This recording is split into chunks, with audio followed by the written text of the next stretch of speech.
অসম্ভব মজার এই তালের বড়া এত ভালো লেগেছে। আমি আসলে গুঁড়া দুধ দিয়েছিলাম, এজন্য হয়তো এত টেস্টি লেগেছে।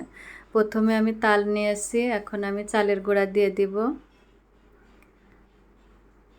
এখন আমি ময়দা দিব, পিঠাটা যেন একটু নরম হয়। এখন আমি পরিমাণ মতন চিনি দিয়ে দিব। এখন একটু লবণ দিব। এখন গুঁড়া দুধ দিয়ে দিব। এখন আমি একসাথে মিক্স করে নিব। দেখেন আমার সামনেই বলল নারিকেল আছে, কিন্তু আমি প্রথমে দিতে আমি ভুলে গিয়েছি। কেন যে মনে থাকে না আমি বুঝতে পারি না। এখন আমি নারিকেল দিয়ে দিব। আমি যদি প্রথমে নারিকেলটা দিয়ে দিতাম তাহলে কি আমার দ্বিতীয়বার আর এভাবে মাখানো লাগতো? আমার একটু খেয়াল ছিল না। এখন আমি নারিকেল দিয়ে মাখিয়ে নিব। এখন চুলায় প্যান বসিয়ে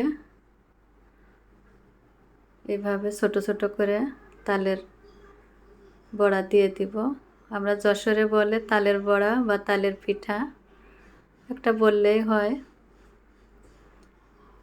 খুব ভালো লেগেছে খেতে, মানে গুঁড়া দুধের একটা সেন্ট আসছিল, আর তালের তো সেন্ট আছেই।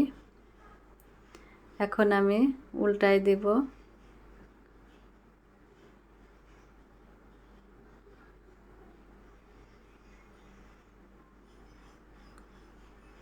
এখন আমার উল্টানো হয়ে গেছে। এখন আমি উঠিয়ে নিব।